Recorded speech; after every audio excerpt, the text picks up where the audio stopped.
Morning, everyone. Welcome to the mobile track. Next up, we have Stefan Esser with exploiting the iOS kernel. Okay, welcome to my talk about exploiting the iOS kernel. And let me first introduce myself. I'm Stefan from Germany, and I'm mostly known for doing PHP security stuff. But since last year, I'm concentrating on iPhone stuff.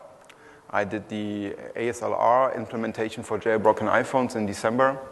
And then a part of the official jailbreak by the iPhone dev team in like April or so.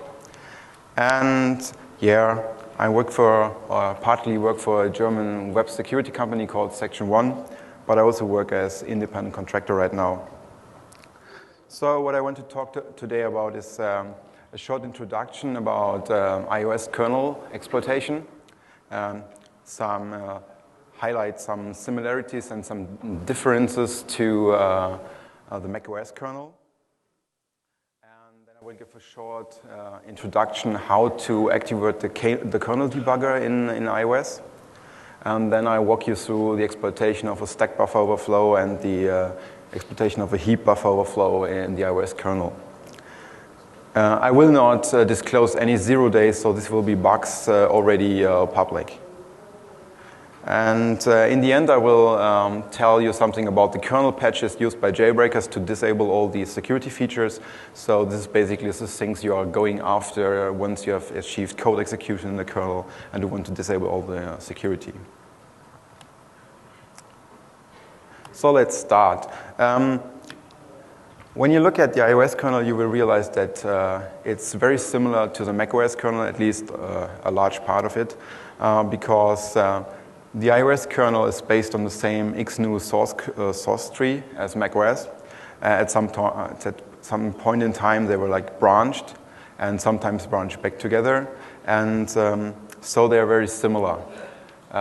Well, the kernel drivers are a different thing, but just the main kernel, the core kernel, is more or less the same. When you look at the macOS kernel or iOS kernel, you will see that there are no mitigations against kernel vulnerabilities inside the kernel itself. So the kernel is only trying to protect as best as possible that the user space cannot do something with sandboxing and all this kind of stuff. But inside the kernel, there's no mitigation like stack cookies or heap canaries or something like that. This also means when you're looking for iOS kernel vulnerabilities, you can take the XGNU source code from the open source apple.com website and can just audit it. And you will find some bugs, some vulnerabilities, and yeah, or not. But you still can find something in there, and once you found it, you can exploit it. The other thing that's different is when you look at the bugs you're searching for, they're different between macOS and iOS because, well, I come to that now. When you look at macOS, you will see that userland dereference bugs are not possible because the userland and the kernel space are not sharing the same address space. In macOS, they are actually starting both at 0. And in iOS, it's different. In iOS, you have all the kernel above 2 GB, and the userland is below 2 GB. So sometimes these kind of bugs are exploitable, or you can use this feature during kernel exploitation. When you look at OS X, usually nothing is sandboxed. Nowadays in Lion you have several things sandboxed, but in the previous version there was nothing sandboxed. So the only thing you wanted to have on OS X was you wanted to get root. In iOS, that's just the starting point. What you need is code execution in the kernel to disable all the security features. And therefore, on OS X, code execution or memory corruption inside the kernel is nice to have, but it's not really required. You just need a bug that gives you root. In iOS, you always need memory corruption or code execution in the kernel because otherwise you cannot disable all the security features.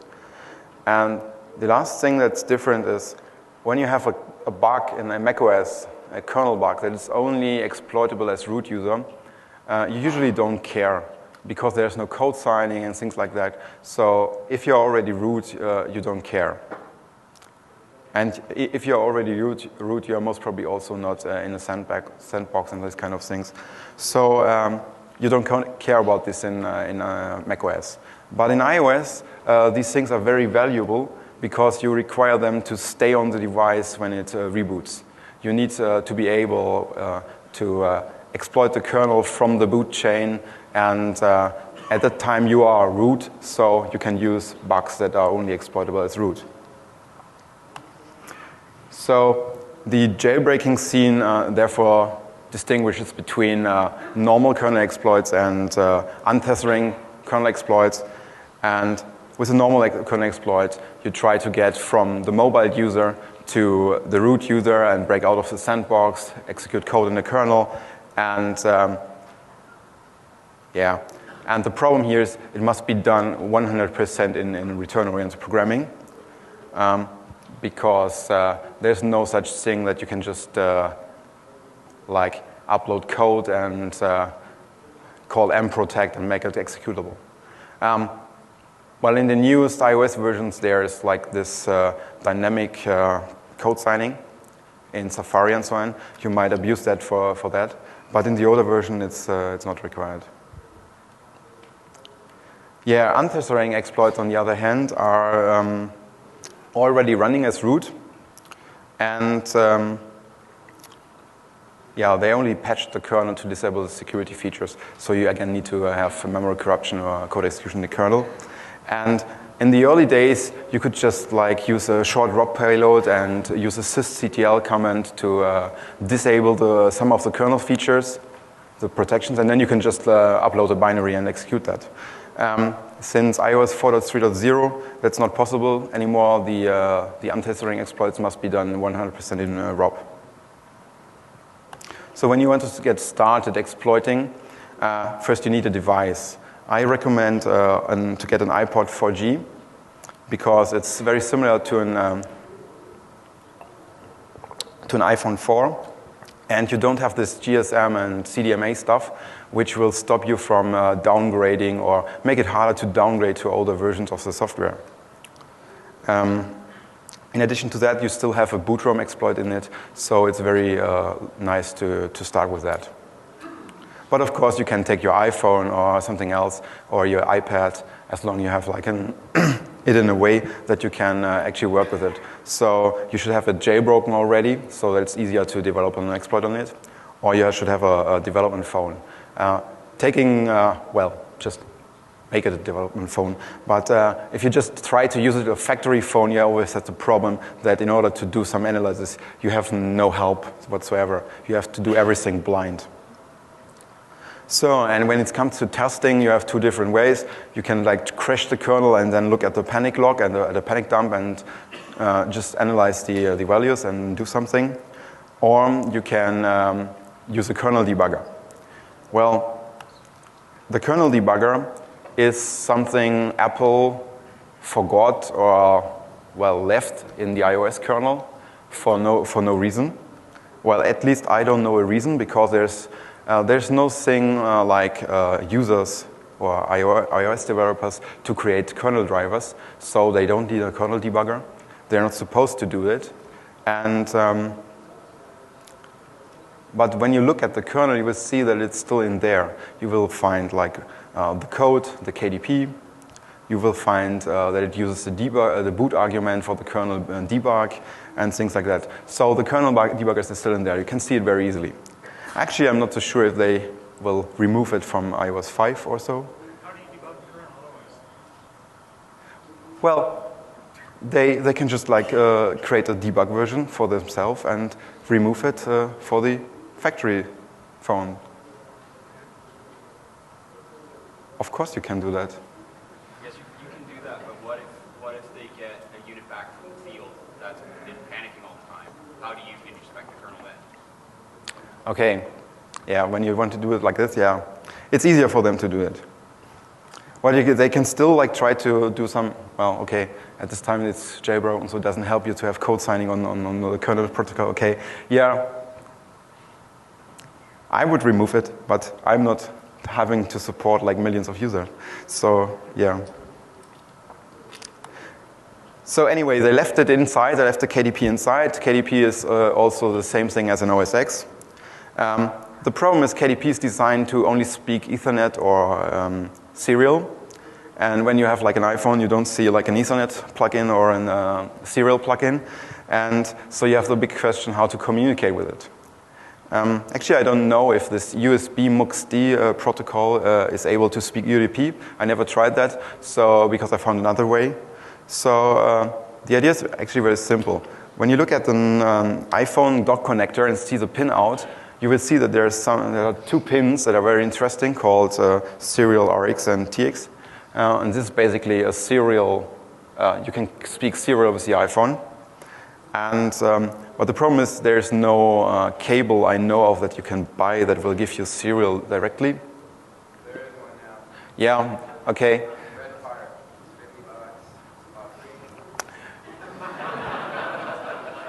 $50. Great, you can buy it now for $50. I built it for $50. So the other question is if this gives you only serial or if it gives you serial and USB at the same time. Yeah, because just serial is sometimes very bad, so you want to have both at the same time. So this basically, I bought these few ingredients. I will go through that very fast because you can look it up. It's not really hard. There are like a few ingredients and you just put them together. And I'm very bad at soldering stuff, so I was able to do that. I once nearly destroyed my Xbox with soldering, so yeah. So if I can do it, you can do it too. Yeah, basically what I did is I export both serial and USB because when you do you trigger the exploit, you do it usually by SSH. And having a wireless SSH at the same time while running the kernel debugger doesn't work well. So it's better to have it over USB, then it's more stable. You don't lose the SSH connection all the time. Yeah. So your next problem is that now you have like this cable and you can plug it in, but you don't know how to speak with it. So the nice thing is Apple ships a GDB in iOS, in the iOS SDK, with ARM support and KDP support. Well, they could remove that at least. Yeah, but you can still use the old version then. However, it only speaks KDP over UDP and over serial is not supported by default. At least I don't know of it. But another guy had the same problem as me, but he was debugging MacBook Airs, I think. So he wrote a little proxy tool that will just speak fake UDP over serial. And yeah, you can download this. You have the slide on the CD. You just look up his name or the name of the thing, and you can download it.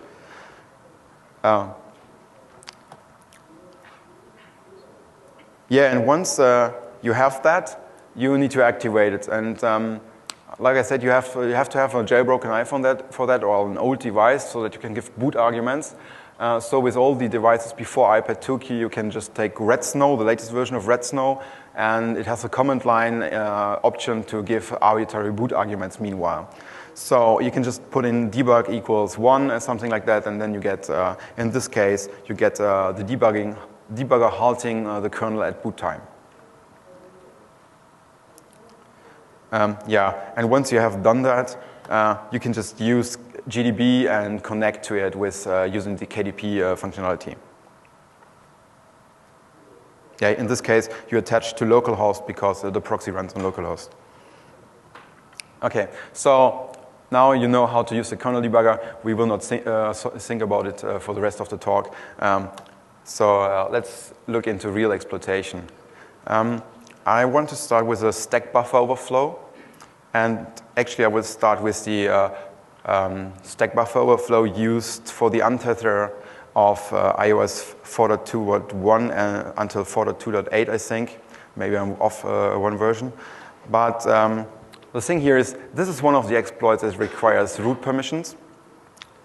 But it's okay, because it's an untester, so it's somewhere in the boot chain. Well, when the userland starts up, I mean. And so you have root permissions at that time, so there's no problem. The exploit itself, or the bug, was found by Pod2G, which is one of the chronic dev team. And what it is basically some functionality that, it's the support for the old HFS format. And when you load an HFS image and it's malicious, then it will trigger a stack-based buffer overflow inside a conversion routine that converts from Mac Roman to Unicode. Here's the function that does that. You will see the most ironic thing here is that there's a parameter to this function called maxCharlen, which is unused. It's always a good idea to pass the maximum links and then don't use it. And what's even more funny is that the official fix for this vulnerability from Apple still doesn't check that. They just check it on few calls for this function, and they check before if it's overlong or not, but in some calls they don't check it. So there might be other ways to exploit this vulnerability still. So basically what it does is it takes the first character because it believes to be a Pascal string, and the first character is the length of the string. So it takes the first character and loops that often. So no size check. And it will just, when it's a character in the low ASCII segment, it will just write the character with additional 0 byte, like Unicode writes. And in the other way, it will look up the character in some lookup tables and write something. Well, we don't need that. We just ignore it. So how do you trigger this bug? What you need is a HFS image. And this is the header of an HFS image. It's actually inside an image at the third sector. And you can see there's one character array, which is, you can see it because the size is in red. And this is basically the name. Well, we can just ignore that. Just create a hex editor. You take a hex editor and create your image. So you see there's an image, a hex dump of an image. There's this marker BD, which is the marker for an HFS. There's some value set, and then there's just like a very long name. You see ABC and so on. This is like far longer than allowed. I think allowed is like 28 or so characters, or 20, something around 30 bytes. And but it's far longer. So and then you just load this. You can load it with code like this. And once you load it, you crash the kernel. So now, once you crash the kernel, what do? You go to this directory library, logs, crash report or panics, and then there's a panic log. You look into it, and you will see something like this, which is quite complicated. But you only care at the moment about this, which gives you an overview of the actual fault, the register values at the time, and something like that. And you see you control some of the registers, like R4, R5, R6, and you can see where it crashed and where the function was called from, because you see the program counter PC and the link register LR, which is the previous function. The return address to the previous function. When you look up the actual program counter you see here in IDA, you will see something like this. This is unexpected because you thought maybe you get total control directly, but it's not like this. So you have to trace it back and see why it's crashing there, where it's coming from. So you go to the function that's addressed by the link register. And you will end up in this function. This is a source code from XNews, so it's easier to see. So basically what happens here is the crash occurs inside the call to the function at the bottom, the UTF-8 encode string. And you can see that the overflow is supposed to happen in the other one, in the first function. So you see there's a way to skip out of the function between that by having a unicount of 0. So, well, let's set this unicount just to 0 and try it again. So we look a little bit deeper with IDA and see into the stack layout. You see here the stack layout, you have the string, the UTF-8 len, the unicount, and a few registers, and the program counter. You see there's no stack cookie, so you can just like overwrite everything. And so we just improve our HFS image. And you see now we have like set the unicount to 0 and try to set some values for our 4, 5, 6, 7 NPC. And then we try the same thing again and get another crash dump. And now you see you control all the registers R4 to R7, and you also control the program counter. One thing you see here is that you might expect that the program counter is 450045, but the lowest bit of the address of the program counter is actually used for switching between thumb mode and ARM mode. And in the control register, you can see that thumb mode is activated. So basically, you can subtract 1 from the PC, and you see it's like controlled. Well, I could like take a different example to make it more obvious, but I was lazy. I didn't realize that after I saw the crash dump that like this number was actually bad. So, okay, now you control the program counter. The next step is how you get code execution. Of course, you can jump anywhere in kernel space usually when you overwrite the program counter. And one thing about iOS kernel is that a lot of the memory, or maybe all inside the kernel, is somehow executable. I think Comics once said that this was different in earlier days. That's why he had some special kind of kernel patches in his old jailbreaks. But nowadays, there's no protection at all. You can just jump to some heap memory and it's executable somehow. I don't know if it's like broken or if Comics is wrong and it was never like this. It just works. Maybe it doesn't work in iOS 5 anymore. But I used it in my previous exploit for the jailbreak to just like have some heap memory that I'm just jumping into it. Yeah, and the other problem is you need to know the address of the code you put in there. And when you're into macOS exploitation, you know that there's a lot of papers or so from Nemo, and he also wrote a chapter of the kernel exploitation book about OS X exploitation. And he shows you some ways to get like stuff into the kernel at a fixed address. Not fixed address, but an address that you can leak easily. I don't know if this still works because I don't use that on iOS, but it should still work. I think I tried it in the past and it worked, so maybe it still works. Okay, what can we do else? The next thing is we can like return into the kernel itself and use kernel-level return-oriented programming. And because there is no RVX protection, no NX protection inside the kernel, your ROP payload is very short. You just like jump to copy some memory from user space into kernel space, and then you just return into that copied memory. Of course, it only works if you know the address in user space. But usually when you have like a kernel exploit, you can map memory somewhere, and yeah. Yeah, and it's very attractive to have return-oriented programming in the kernel because there are not so many different iOS kernels around. And when you use the gadgets only in the core part of the kernel, they're even the same for multiple kernels. If you use something in the driver, in the space of the drivers, they are not the same because the drivers are like shuffled for devices, for different devices. But the core kernel is always like the similar or same for the same CPU. And firmware version, naturally.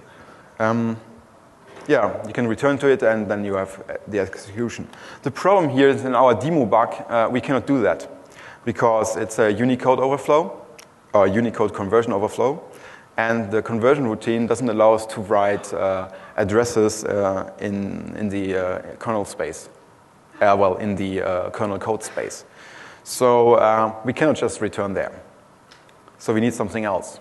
I also thought about like a partial address override, which would be possible here, but you would still be very limited, and it's very unlikely that you can do something with it. But luckily, this is iOS and not macOS. So I told you in the beginning, the user space here is mapped into the same address room. And therefore, you can just return to an address in user space.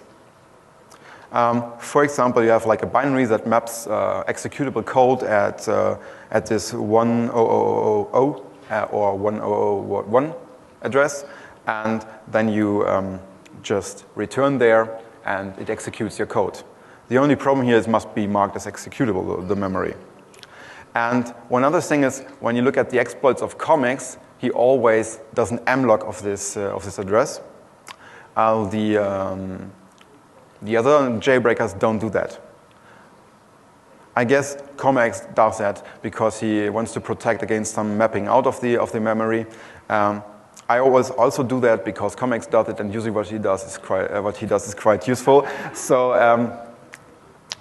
but you see, when you look at the exploit of like the chronic dev team, you see that it's not really needed. It's usually still works. It's yeah. Well, the idea is that you like hardwire it so that the kernel doesn't like remove it while you jump into the kernel. Yeah, and you just return there, and then you have code execution. So it's very simple. You just map your payload at some point, executable, by loading a mach-o library, and then it's working like that. Okay, so stack overflows are very simple. Let's get to heap buffer overflows. Stack buffer overflows, sorry. Not to insult someone here. So it's stack buffer overflow, not stack overflow. Let's go to heap buffer overflows. And this time I show you a bug of mine. It's quite complicated to exploit it. It's inside the socket option handler for the ndref protocol of this ndref set DMX spec opcode or whatever you call it. And basically there's a dmax count, and you can set it to a very high value, and then you trigger an integer overflow in a multiplication for memory allocation. And again, it requires root permissions, and nowadays it's closed by Apple. Okay, so the whole thing is a little bit complicated, so I will walk through this a little bit different than the Stack Overflow. So you see there's a dmax count, and you see there are some memory allocations with some macro called malloc. And you see every time it uses the malloc, it does a multiplication inside, and there's like no check that there's like a small dmax count, so this cannot overflow. So in both cases, it can overflow, and in the end, you see a copy in, and you might think that this is like the overflow here, but it's the buffer overflow here, but it's not the buffer overflow because the size you're copying is also calculated by multiplication, and so of course this is the same small number that you get in the allocation, so there's no overflow. Yeah, for the buffer overflow, you have to go to the end of the function. In the end of the function, you see that it loops through all the input and converts it into different format. And you also see there's an error condition that you can trigger in order that the loop breaks, so you don't like copy until the end of the memory so that you crash.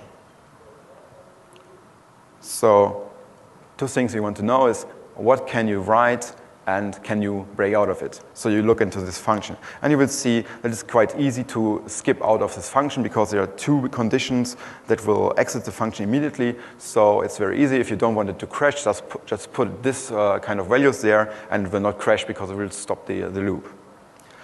The other thing that's less nice is you see that you don't have much control over what you're actually writing. Yeah, you control the type, yeah, but it's only like 2 bytes, and there's some limit on it because of the check before. And okay, there's a length field that you write. It's also not very nice. But the other thing that's written is very nice. And in this case, it helps you to exploit it because it writes a pointer to data you just wrote into the kernel. This is very nice because of how you exploit the memory manager. But we come to that now. If you want to trigger that, This would be the code. The problem is when you execute this code, it will not crash because the actual checks are so good that these two checks in the beginning of this function, they will most likely stop the execution in the very first loop. So in the very first loop of the overflow, so they will just drop out and there will be no overflow. So in order to actually cause an overflow, you have to call this socket option once with a normal dmax count so that you can fill a block of memory with whatever data you want. And then you call it again with the overflow, and it will reuse the same block of memory if you did the heap manipulation correctly before. And then you, at the point where the overflow is, because you're in the same block as before, you can just like overwrite with the data that was put by you before. But you don't need to know the details. The exact walkthrough to every line of the exploit and the source code for the exploit will be released somewhere later in August. So you saw that it's using some memory allocation here in malloc. With a macro called malloc. Malloc is a macro that calls a function called _malloc. And this is just a wrapper around calloc. And the thing, what it wraps is it adds a small header to it, which contains a size field, and it needs the size field to later free the right thing. And calloc itself is again a wrapper around two different allocators, the kmem allocator and the zone allocator, zalloc. And one of them is used for large blocks, and the other one is used for small blocks. We are only interested in the small blocks right now, so we don't care about the other one. So zalloc is a zone allocator, which means the memory is divided into zones. Well, let's call it divided into. And you see there's a quite long structure that defines a zone. And this structure has the possibility to have a lot of flags for the zones, but we don't care about this right now. And each zone has a name, like buffers or files or something like that. And the other thing about zones is that each element you allocate in a zone is of the same size. So when a zone is created, you say every element in here is like 128 bytes. And the other thing is when you have a free something in the zone, it's put to a zone, a free list that is started with a pointer inside the structure. What you don't have, if you don't have the debugging kernel, you have no way to know all the memory pages that belong to a zone, unless you are somehow able to free all the memory and then go through the free list. But if there's like a page belonging to a zone that is full of allocated blocks, there's no way to know that, because there's no pointer back if you don't have like a debugging kernel. So when you want to know what kind of zones there exist just on OS X, you can just like use the setprint utility, and it will dump something like that. And you see there's a lot of calloc zones with a number attached. And this is basically for the calloc allocator. It uses a lot of different zones, always powers of 2 for the size. And so when you request something with kalloc, it will check what size, how much bytes it needs to the next power of 2, and then it will use this kind of size for the allocation. Okay, let's look at a new memory page, a new zone. When you have a new zone, it's completely empty. There's no free list, there's no memory, no nothing. And the first thing that happens is it will allocate a memory page. And like I said, there's no like pointer back. So the next thing that happens is we'll divide the zone into elements. Let's say 128 bytes. And then each element is added to the free list. And you see in the end you have like the free list in the reverse order. And then once you have this zone ready to be used, you can like allocate memory. It will be removed from the free list. Allocate again and again and again. And you see only the 3 elements are in the free list. And once you start freeing the elements again, in this case you freed the 5th element, then you see it's put back on the free list. It's like a normal, well, a simple free list. Yeah, let's do this for the other elements. So now you see you have still the same elements in the free list, but there's a different order. Internally, this is implemented as a single linked list with the zone struct pointing to the head of the list. And the free list, the pointer for the next element in the free list is stored inbound. The first 4 bytes of a free block are used to store the pointer to the next element in the free list. And Apple uses some macros for that, which look very complicated, but you don't care about the gray stuff. Just look for the green stuff for a moment. What it does, it's in this case, you remove something from the zone. That means you allocate the memory. So what it does, it looks up the current head of the free list, takes this, returns that. But before it returns that, it takes the pointer to the next element in the free list from there and makes this the new head. So there's a lot of debugging code in there and sanity checks and things that would make exploitation harder, but they are disabled by default. You need to set a special debugging boot argument to the kernel to actually activate it. But I saw in the Lion source code that Apple, obviously for a while, they introduced this new boot arguments, and they obviously tried to activate this by default. They disabled it again, but it seems they might consider to activate this in the future. I don't know, there were some bug numbers attached to it, so they disabled it again. I don't know why they disabled it again, but maybe in the future they will just enable it for all things. Similar, when you actually free something, it's the reverse thing. You just go to the head of the free.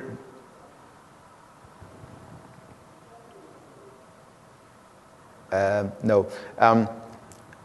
When you free a block, you take the momentary head of the free list, write it into the first 4 bytes, and then you set the new head to this free block. And again, there's some sanity checks which are disabled by default. Okay, how can you exploit that? Of course, when you have a heap overflow, you can always attack the application data. What you try is you carefully allocate and deallocate so that you control the heap layout. And what you want to have is like a buffer with a very interesting kernel structure behind a buffer that you overflow. And the impact depends on actually what you can write and what kind of structures you overwrite. At the moment, we can just ignore that because there's no mitigation inside the kernel heap at the moment, so it's easier to use the other way, especially for the exploit we are doing. So we remember that for the future, right now, we just exploit the free list of the zone allocator. So what we do here is we just like allocate and deallocate again and control the heap so that we have a free block behind our overflowing block. And when we overflow the block, we control the first 4 byte of the free block, which means we override the next element in the free list. And so now when memory is allocated and this element that we have there, the free block, is allocated, then the pointer from there is taken and put on the top of the free list. So afterwards, the next element that is allocated will be actually the pointer we gave it. And when this is returned and filled with application data, we can write nearly everything everywhere. So how do you do all this kernel manipulation thing? You usually need heap manipulation primitives, like things that allows you to allocate a block of memory in a specific size and to deallocate some memory. And in our case, it's very easy to do that because we are dealing with NDrive sockets anyway, so we can just take the NDrive socket again. And when you connect an NDrive socket, you can give it a name. with like a small but arbitrary length. And if you do that, you control the size of the block that is allocated in heap. So you just use different lengths for the socket name, and you can allocate different kinds of memory. And again, when you want to deallocate the memory, you just close the socket. So you can allocate and deallocate. And yet now you do something called heap feng shui. I guess most people know that. It's a term created by Alex Sotirov. And yeah, it basically describes the whole thing, like how to get a heap into a control state from an unknown previous state. So what you do normally is, you can see that the orange boxes are actually allocated memory, and the gray boxes are holes in the memory. What you do first is, you allocate memory of this block size as often as there is a hole. And afterwards, you allocate some more, that you have a bunch of consecutive memory blocks. And now you can poke a hole by closing one of the sockets, and you poke the hole there, and then you do it again, so that you have a second empty block. And when you allocate something now, the last free block was the top of the free list, so the last free block was this one, so when it's allocated it gives you this. And if this overflows now, you overflow the free block, and you can do this thing like replace the next element in the free list. So this is the normal way how you do like a kernel, like you do heap feng shui. So because normally you have no idea about the state of the kernel, of this kernel heap, and so you usually don't know how many holes there are in the memory. So you don't know how often you have to repeat this allocation until you have like really consecutive memory blocks. But Apple is very nice here. I showed you the zprint command line tool, and actually it's the same technique. It's used a kernel function called host zone info. And this function gives you all this information you saw previously in the zprint utility. It gives it to you in a form of a structure, a C structure. And this contains the count of elements actually allocated at the moment in the zone. It gives you the size of the zone at the moment, and you can divide that by the size of an element, and you know how many elements should be allocated. And when you know how many are allocated and how big the zone at the moment is, then you know how many are free. So you know exactly how many holes there are in the heap. And this gives you the idea how many allocations you have to do to fill all the holes. So you know exactly in iOS and macOS, you know exactly when the kernel heap, when all the holes are closed. Well, of course, they could remove the function, because I don't know if they really need it. The point is, even if they remove it, then you do it the old school, and you just repeat as often as you believe it's enough. So you repeat it a few thousand times, and maybe a little bit more, and at some point you will be out of heap holes. Well, the other thing is, because you can request this information, you know exactly when a new block, a new page is added to the zone, and then it's easier for you to know exactly where two memory blocks are relative to each other, because then you know exactly that this memory block is right in front of the other, because of the reverse order. Otherwise, you might end up in a situation when you have like one memory block in one page and one memory block in the other page, and because of the reverse order of the free list, you don't know which one is before the other. Okay, so to make things short, in order to do to get code execution here, you have, we attempt to overwrite a free block, and the idea is to replace the pointer inside the free list. But we cannot do that because we cannot control what is overwritten by overflow. We only know our overflow is writing a pointer, and it's writing a pointer to data we control. So, okay, we let the overflow do that. So the overflow will write into the free list pointer a pointer to our data. It will do that for us. So the next time something is allocated, it will actually put our block that we control into the head of the free list. The next time something is allocated, the block that we completely control is taken and returned, and the first 4 bytes that we completely control will be made the head of the free list. And then again, you take the next allocation, and now the pointer we provided will be used. This means we can put it anywhere in memory. And the nice place is in the middle of the syscall table. So the next allocation now will return the middle of the syscall table. And if the kernel copies some data into this just allocated block, we can write in the middle of the syscall table. And what I did in the exploit was I was using some area of the syscall table that's filled with unused syscalls, and I just used one so that the system wouldn't be interrupted. And in this case, it was 207.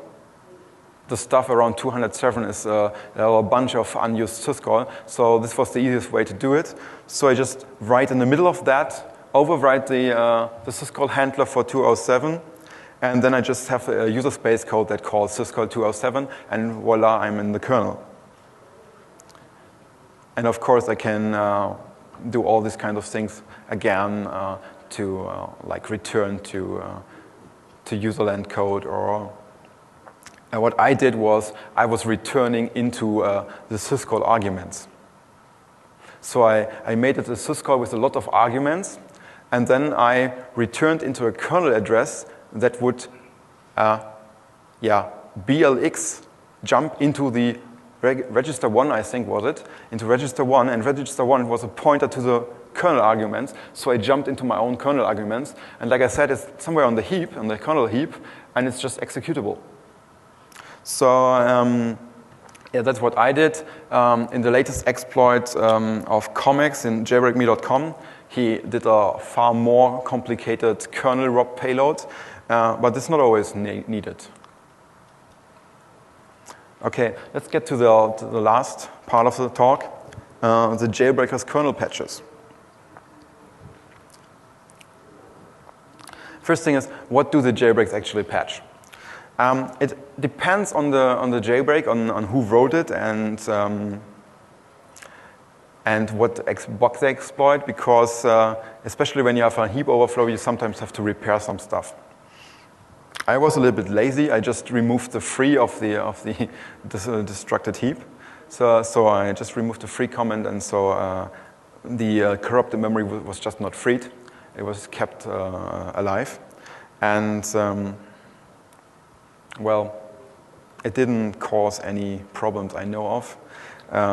Well, you waste a lot of, not a lot, you waste a bit of memory with that, but well, it worked.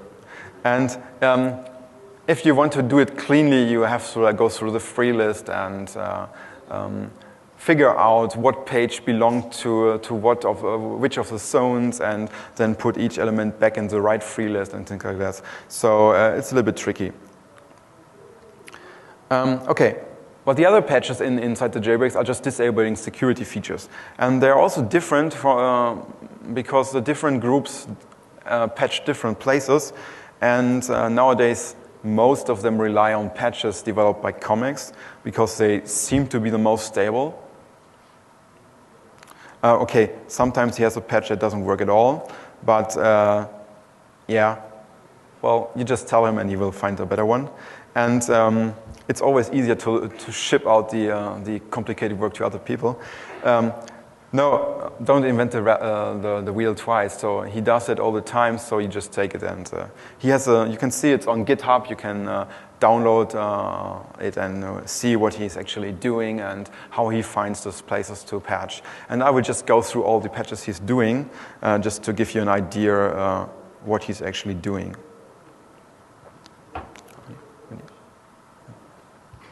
I'm actually quite fast.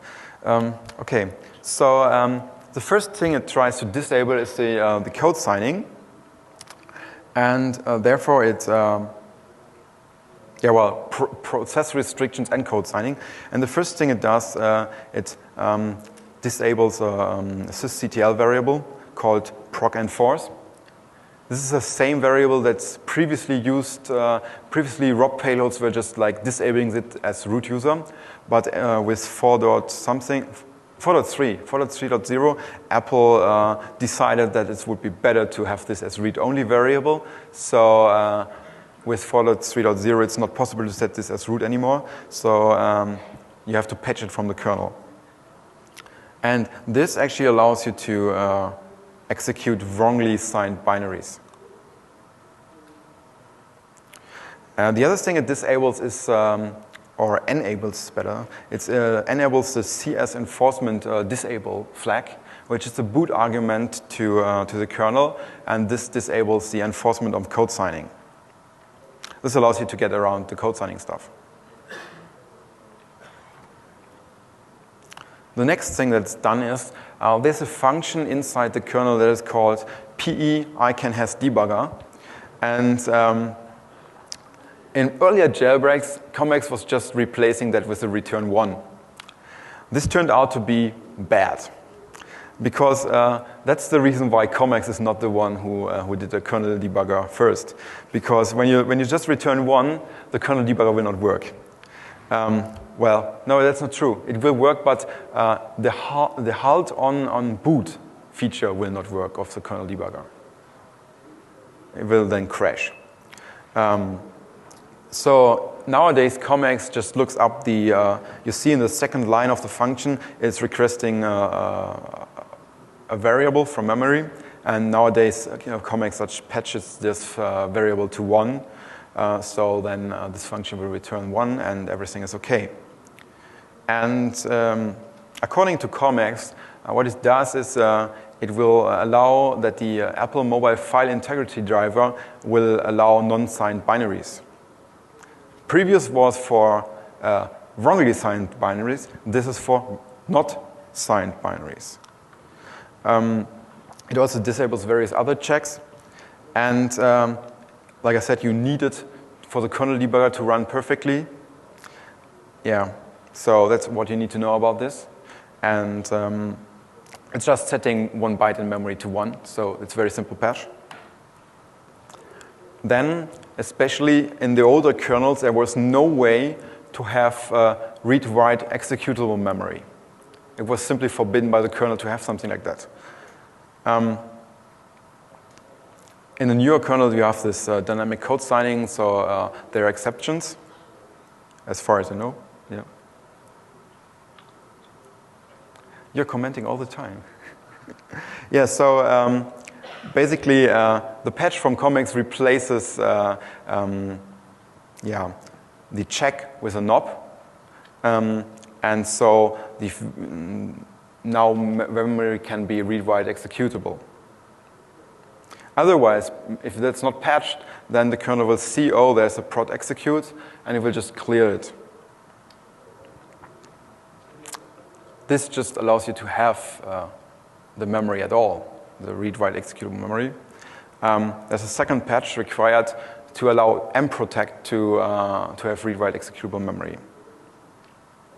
So here there's a similar check, and for some reason, COMEX choose a different way to patch it. Here he just patches the bit clear opcode directly and just clears no bit. Previously it replaced, previously it was the 4th bit, and now it's the 0th bit that he clears, which is not used in this case.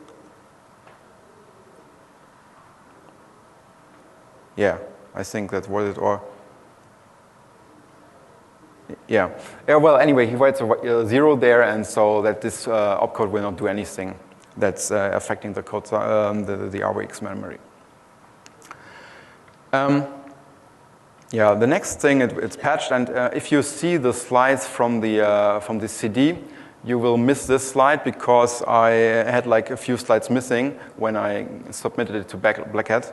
So the next thing that was patched is the AMFI binary trust cache, which is like a cache for all the trusted applications.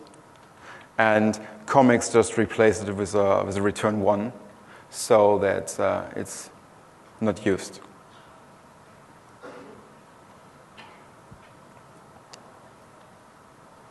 And the next thing is, when you look at the jailbreaks, actually when you look at the testred jailbreak that is fresh for a new iOS version, so you use Red Snow on a new version it was not designed for, then you will see that some applications won't work. Like when you try to start Safari, it will just crash.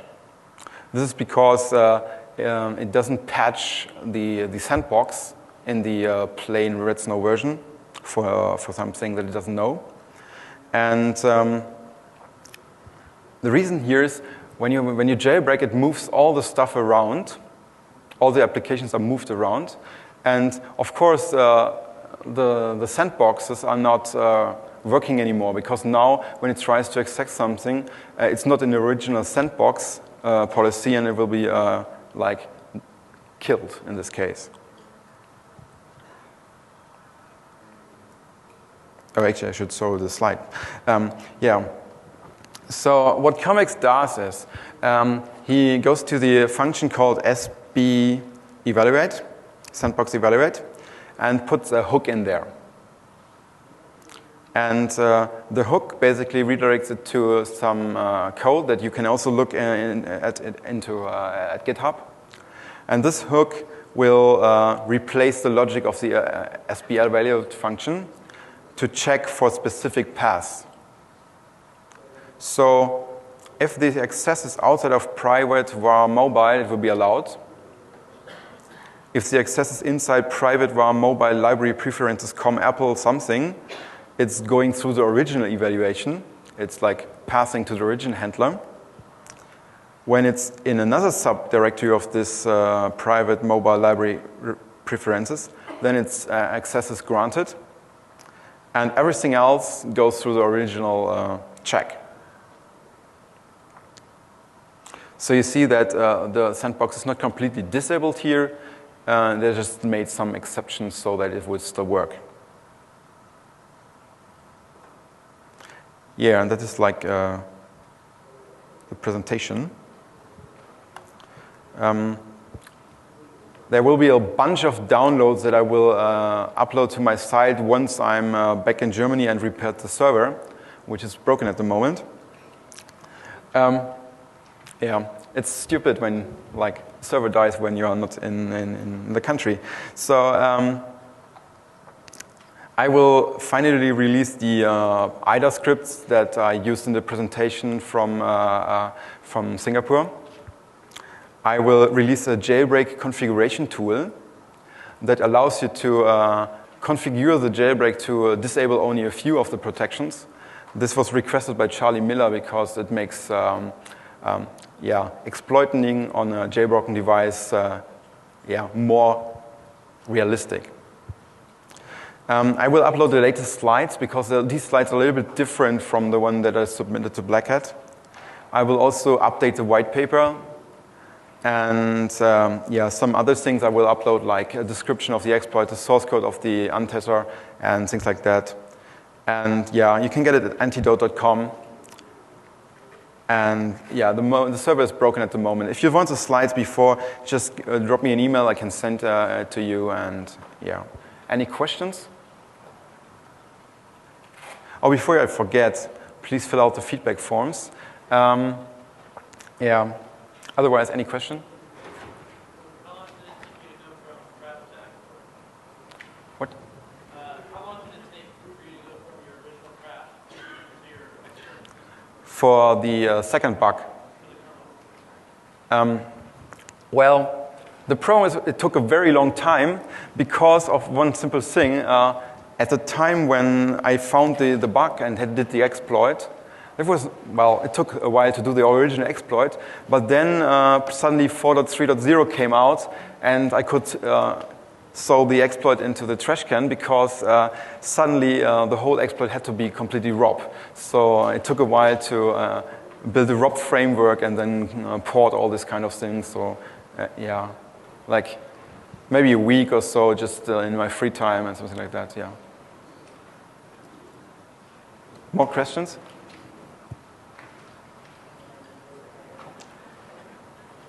No questions? Okay, then I'm...